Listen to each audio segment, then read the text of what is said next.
Everyone, how is it going? We are back for the round three review. We did okay this round, so 1945 overall. Again, anytime you know you're scoring a year which has already happened, it's not a good sign. And this was quite a while ago now, 1945. We're what, 80 years ago now? Crazy.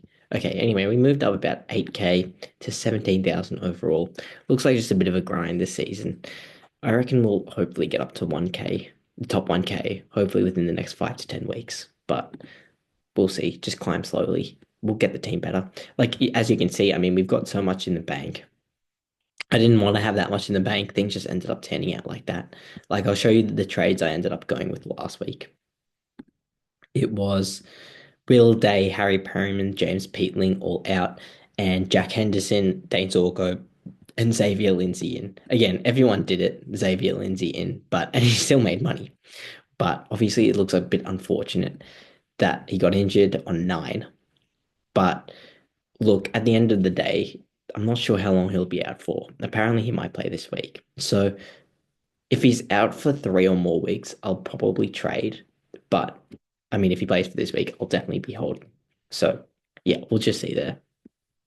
So we'll start off with the top. So Dane Zorko, so 135, very good trade in. Again, a lot of people would have gone like a Bailey Dale over him. Just pay up, bro. Just pay up for the extra 70K. Would have been so much better. Now the difference between them, he's 620K. What's Dale at now?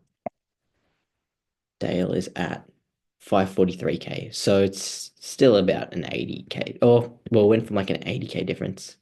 It went from like a 70K difference to an 80K difference. And it's probably just going to keep going more and more. So who knows? But anyway, good. Happy with Dane Zorko. Sheasel, yeah, he's going to leak cash. We know that. Another 180 break even this week. He's going to probably drop to 530. So if you didn't start him, very good move. But anyway, we'll keep him because I think he's a keeper regardless. But who knows? Maybe he only averages 90 this year. And just a lesson, don't pick third year players, seriously, especially when their role's not that good. Like he's a midfield forward type of player. Like just don't pick a third year player in that role, no matter how good you think they are. Matt Roberts, 475K, obviously didn't play this week, but he'll come back in for us. He captained the team this week, which was nice. I think the first time he's ever captained the team, so that's good. Jaden Short, not as good as you were hoping for against St Kilda. Again, he started at the game well. I can't remember what he was on at halftime, but I think he was going pretty well. I think he was on track for 100 at least. And then just slowed up as the game went on. So what can you do? Averaging 81. Look, when we paid for him, he's priced at 82 when we paid for him. He's gone down 8K. I think this is about the price. I can't really see him dipping that much far below 400K. I think 400K is the lowest he gets to. So, like, we can fix up all the rookies around him. He can be our last person we need to upgrade mid-price or wise or whatever. Like, he can stay. If he's just gonna pump out 80s for us, he can stay. We've got other issues. Pryor, Reed, both played well. They got their bye this week, but yeah, they played well on the weekend. Definitely very happy to see them. Good defensive rookie scores now, as well as Trainer, who we did loop. So that was good. Oh, you can see the catastrophe down here. We didn't even get Davidson's score, which I'll get to. But Luke Trainer, yeah, we ended up looping him on because obviously Roberts didn't play. So it's good. He should make cash now for anyone that traded him out, which was there any? There was 1.6% of teams that traded him out. Not a good move because he looks like he'll probably get up to a nice 300K now, maybe. We'll see. Maybe at least high 200s, hopefully. But yeah, I mean, he's only projected 44 here. In saying that, again, he got 24 the week prior, and St Kilda are traditionally an easy team for defenders to score against. But whatever. At least if he gets to 250K, it's fine. He makes you 120K. And then going into the midfield, so Connor Rosie, not a good game from him. I didn't really see this game too much, so I don't really know how much attention Essendon were applying to him, but I'm assuming it was probably a little bit. Only 22 touches, which again is probably a bit low for him, but it is what it is. Chera, again, just couldn't get on when the game was on the line. Was just off the field. So yeah, what can you do? His first sub 100 for the season, but only 98, still averaging 105. And we got him for what, priced at 85 or something like that, I think. So good value. Happy with him still. Clayton Oliver, Look, he's a problem. He's definitely not a top eight midfielder. I'll tell you something. He's probably what a top 30, top 40 midfielder. I see maybe averaging 100, per year. But similar to Jane Short, we've got bigger issues. So we can just leave them. We'll upgrade them eventually. But for now, look, I think he'll end up having a decent hot patch. Like he scored 130 the week before. It's not the worst. So he's still at priced at always averaging 101 now. So I think he'll have a hot patch where he gets up to, 500k or something like that, and then we just trade him out to whoever we want, pretty much. Ashcroft, very happy with this guy. Or if you were in the 0.3% of people that traded him out this week, and the 0.9% of people that traded him out after round one, yeah, that's sad. That's sad. If you went and traded, Will Ashcroft to like a Finn Callahan, oh my gosh, that would be so bad. He scored what, 55 or something. Oh my gosh. Like that's just like a bad move though. Like I was considering it. I was considering trading Will Ashcroft to Finn Callahan. But then I was like, wait, like come on, like I'm not bad at SuperCoach, like seriously, I'm not gonna do that stupid trade. No, I'm just joking. Not that harsh. But like seriously, you're trading one mid-pricer to another mid-pricer. Like if you're going up from a mid-pricer, unless they've got an unbelievably low break even and they're gonna make like 150k, like you just go the super premium. You don't go mid-pricer to mid-pricer. You know, you can go maybe a rookie to a mid-pricer for sure. That's something I'm thinking about doing this week, but you're not gonna go a mid-pricer to a mid-pricer. They were pretty much priced what both at 441k, I think. And like, yeah, like when I trade Will Ashcroft out, if I trade him out, if he keeps scoring like he has the last 2 weeks, maybe he's a keeper. But I mean, and he's got Richmond this week as well. So we'll see what happens. But he could average 110, 115 this year. So maybe he is a keeper. Probably not though. Again, he'll probably get up to 500, 550k at some point this year. And then we trade him out. And we go to anyone we want, any Uber premium. O'Driscoll, yeah, I mean, this guy is scoring like a premium. Jager O'Meara laid out meant he basically played full midfield the whole game. He was just crazy in there. Actually, let me check that. I've got some tabs up here. Let me check the center bounces for that game. If it's up, not sure if it is. So Frio, 2025. Where is he? Actually, he didn't. Oh, I thought he played like full midfield. Well, he was at like all the contests. He was at like all the boundary throw-ins and stuff. I guess he just didn't start in there. Weird. Anyway, he was playing a lot of inside midfield time regardless. And he scored like it. 22 touches, I think that said. Yeah, 22 touches, gave away 2 free kicks, but had 4 himself and kicked a goal. That was, yeah, first goal of the game. Very good score from him again as well. It went up 76k this week. So that is insane. 76k. Xavier Lindsay, again, still went up 34k, whatever. He might play this week. Mitch Nevitt, unfortunate he was a sub. Just typical Geelong things. But yeah, it's fine.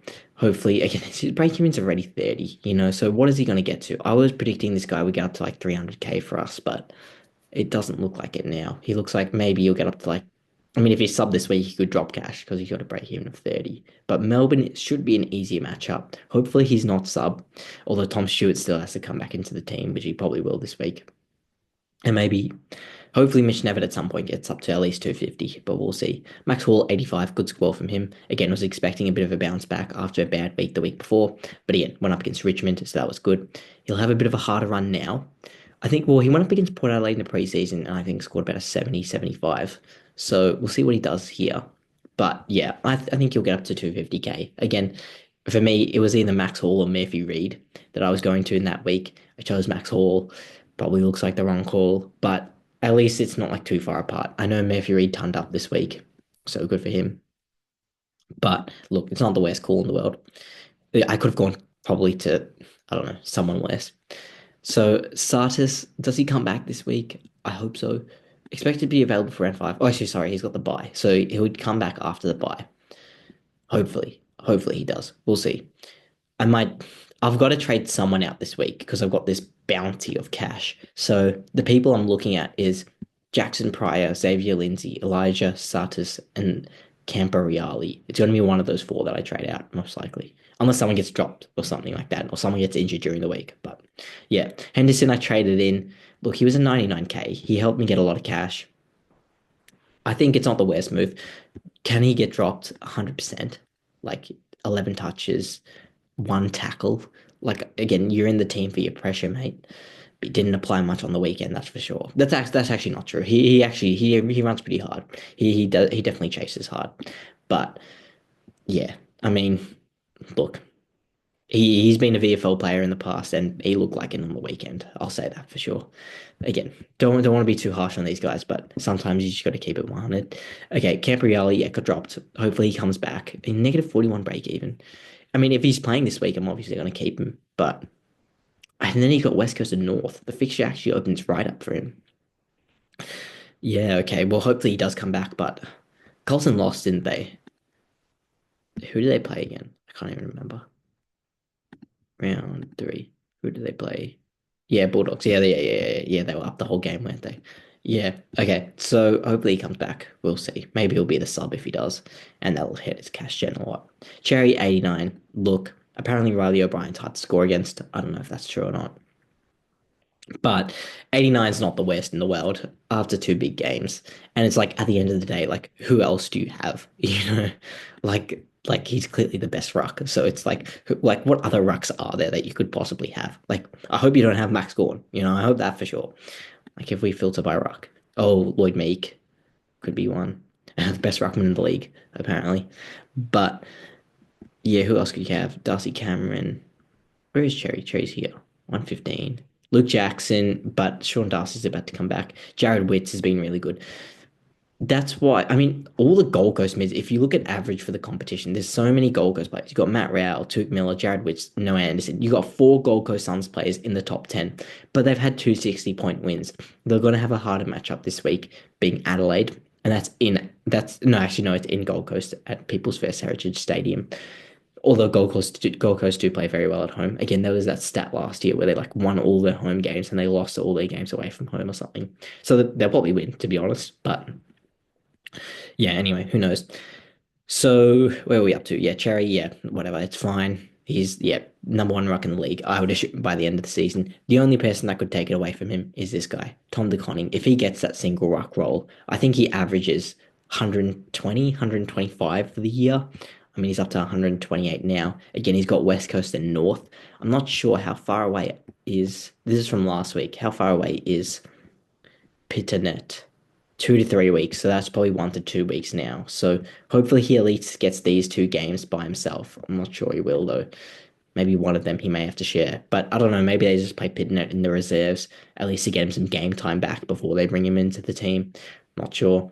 Rankin, yeah, very happy I brought this guy in after round one. Just, yeah, he's an animal. He's insane. Isaac Rankin. So very happy. 30 touches. 30 touches as a half forward is crazy. And zero goals. Showing he doesn't even need goals to score. F1, definitely. Actually, no, McRae probably, but probably F2 this year. Isaac Rankin. Luke Jackson, honestly, if Luke Jackson gets the number one ruck role the full season, maybe Sean Darcy gets another injury, could also push him. But looking like F2 for the year right now. This guy, Horn Francis, is probably what, yeah, F like 45. Like he's just terrible. Not even. He's not terrible. He just doesn't want it. Like I watch him and it's like, where's the hunger for the contest? That's what I think. Like you don't want it. Like you just like, oh, okay, like I'm on a list. Like, what's his contract? I bet his contract is like really good or something like that. And he's just like, I don't have to try that hard. Let me go on him. Where is he? What's his contract?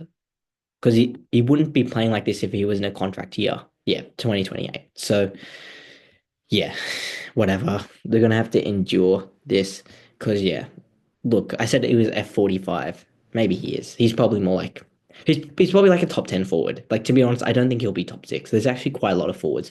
Like you've got the other four guys that I've got here: McRae, Daniel Smith, Rankin. You've got Luke Jackson.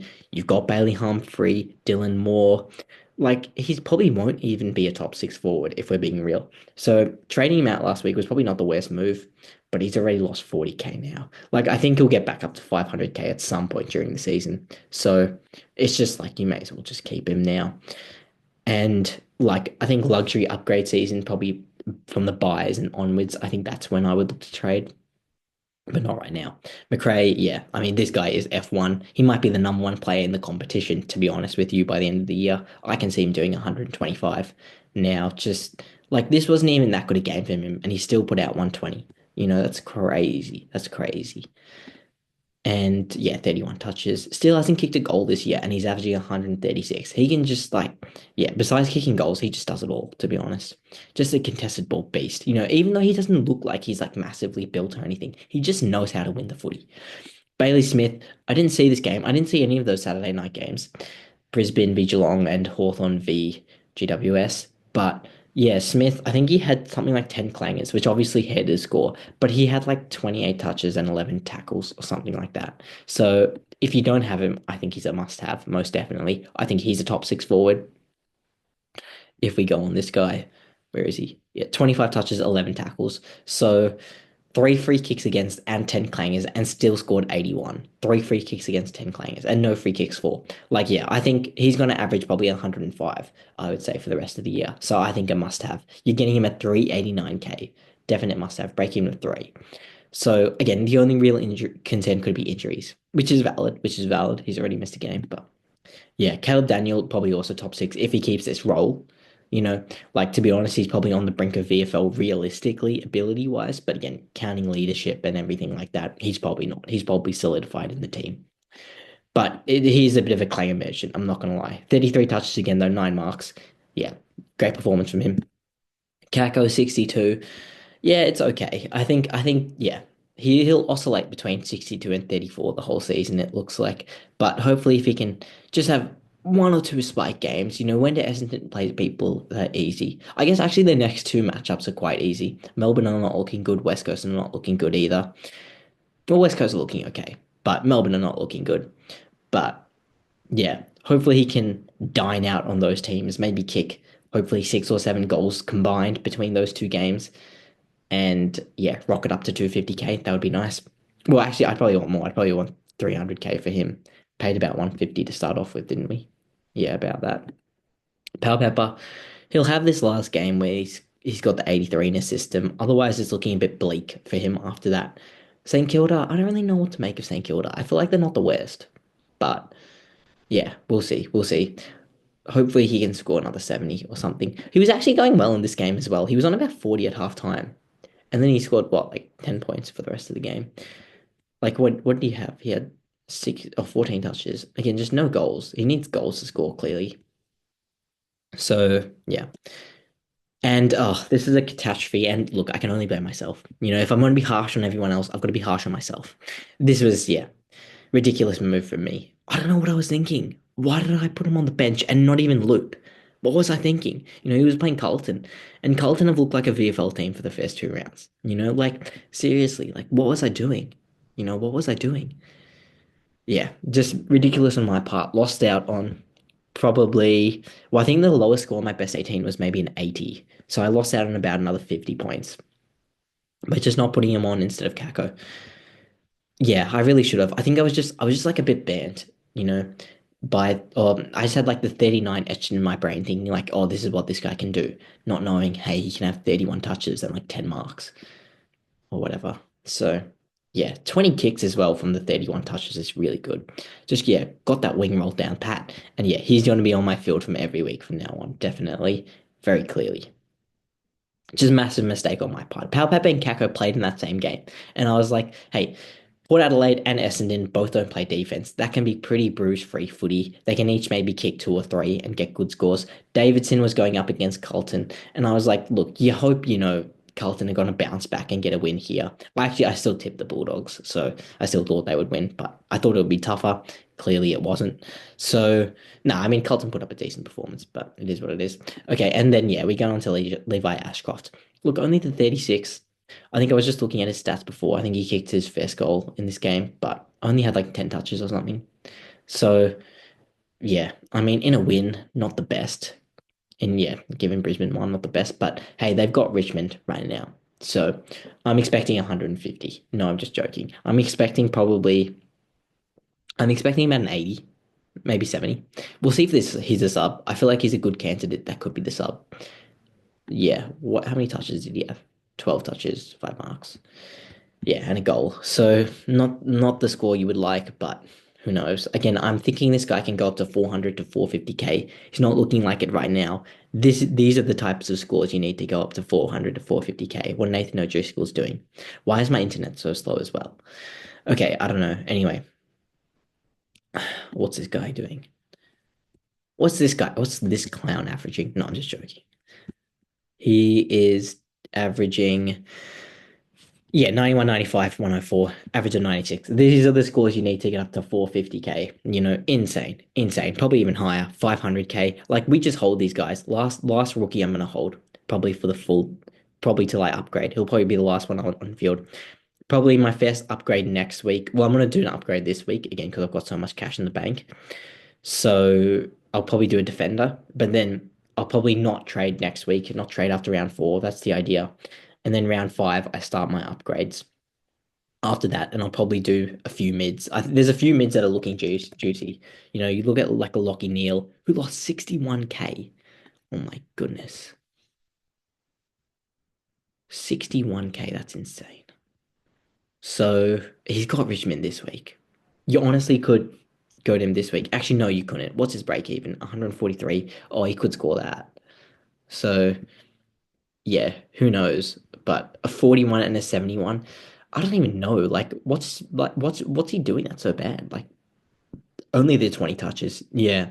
To be fair, he only had 133 with 35 touches. If you have 35 touches, you're probably wanting a bit more than 133, probably at least 140.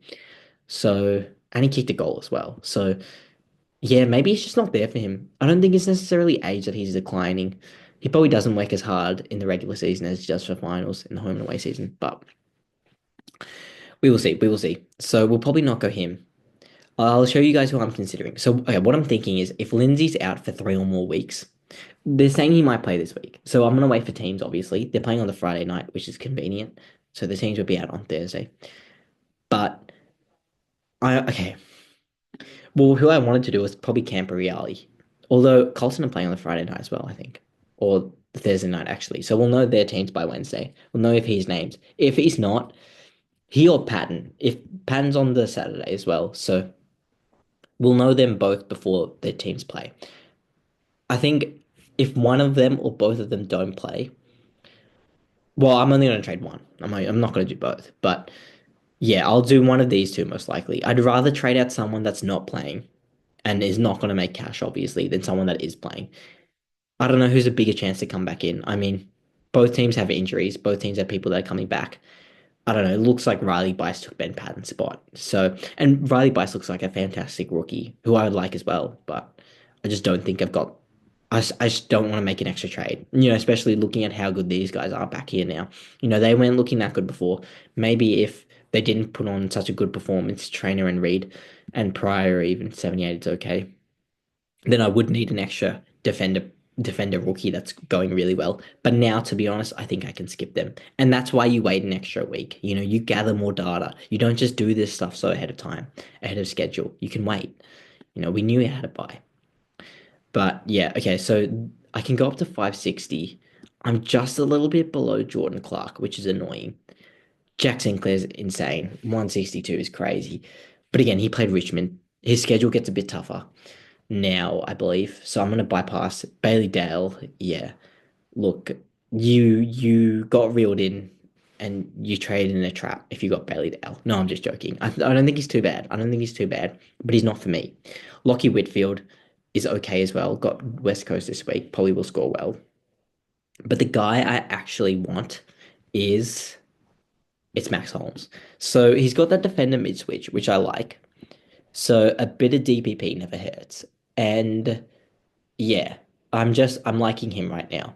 So what I'm gonna do, because yeah, I can put him in the defense or the mids for whoever I trade out, Patton or Camporeale. But what I'm thinking is right now, just doing this, and then I don't want to trade. I don't want this to be my only trade this week. I'm really thinking of trading in Bailey Humphrey this week. But okay, if we go to his stats, Bailey Humphrey, and I think a lot of people are. The last time I checked, Bailey Humphrey. He's got a negative 55 break even. 10% of people are already trading him in. So yeah, he's really interesting. But the thing is, again, you've got to remember they've had two 10-goal wins. They played really easy teams. West Coast, Melbourne, are not going well this year. It gets a bit tougher this week, Adelaide, but to be honest, I mean, North Melbourne are looking better, and it is at North Melbourne's home ground in Tasmania. I think that is. And Richmond's an easy matchup, but Sydney, Brisbane after that is a bit tougher, obviously. And like this is upgrade season. So if you want to trade Bailey Humphrey out after this Richmond game, you're gonna have to use a boost. And you want to keep your boosts. I mean, you can probably use one or two during upgrade season, but I think during the buys they can be good. I don't know, to be honest. I didn't really use my boosts that well last year, but I just want to keep on to them this year a bit. I used one last week, but I've still got the four left, obviously. So that's why I'm not thinking Bailey Humphrey, just because again, two 10 goal wins. Although his stats have been good, I think the midfield role is legit. Like I think he's taken a lot of Sam Flanders' midfield minutes, but again, maybe Sam Flanders is working back his way into the season, given he just came back from injury. I don't think Sam Flanders is a guy we're gonna want BTW, by the way. 20 touches, 23 touches. He turned up in both weeks. He only kicked a goal last week. I think Look, I think we're getting seduced a bit just because Gold Coast got so many points in both of those games because they did win by so much. Let me check out Sam Flanders actually as well in saying that. So yeah, def mid swing as well, 641. Okay, 191 by Kim. So what did he score? Oh, he only scored 71. I actually didn't even see this. He did have 25 touches and a goal. Maybe his efficiency was just bad. I don't know. I watched a little bit of this game, but not too much. But yeah, anyway, that's what I'm thinking for this week. Just the one trade. So we'll line up like this: Max Holmes, Luke Trainer. I don't know if any of those are loading. My goodness, my internet's bad. I've got zero ping right now, like legit. But okay, anyway, we'll get this. Oh my goodness. Okay, so we got that. We'll probably line up. We'll see. I mean, Henderson could get dropped as well. I hope he doesn't. But we'll see. I probably should have just done Murphy Reed instead of Jack Henderson. Yeah, that looks like a lot better choice. But we'll see. And then Hall, Henderson. Who are we going to do? Yeah, so we'll line up like this if they all play. Luckily, it's best 18 this week. So we should be okay, even if they don't. But yeah. Uh, well, yeah, Davidson's got to play, obviously. I think we line up like this. I think there's a chance Mitch Nevitt doesn't get a game and Xavier Lindsay. So we only have 21 on field instead of 23 that are playing. But we shall see. Otherwise, I think everyone's good to go. Captaincy wise, I actually haven't looked at this yet. Danes Dorco against Richmond is a good matchup. I'm already thinking vice captaincy or captaincy. Shazel is not going anywhere near the captaincy. Max Holmes against Melbourne is a good matchup as well on the Friday night. Matt Roberts against North is a good matchup. I don't know if I'd put the captaincy on him though. Jaden Short against Brisbane, no. Luke Trainer against Brisbane, no. Rosie against St Kilda, oh, that's a good matchup as well. It's a good matchup. Didn't he score like 150 on them in the preseason? There's a few good matchups here this week. There is Chera against Collingwood is probably not too bad either. Clayton Oliver against Geelong, probably not the best.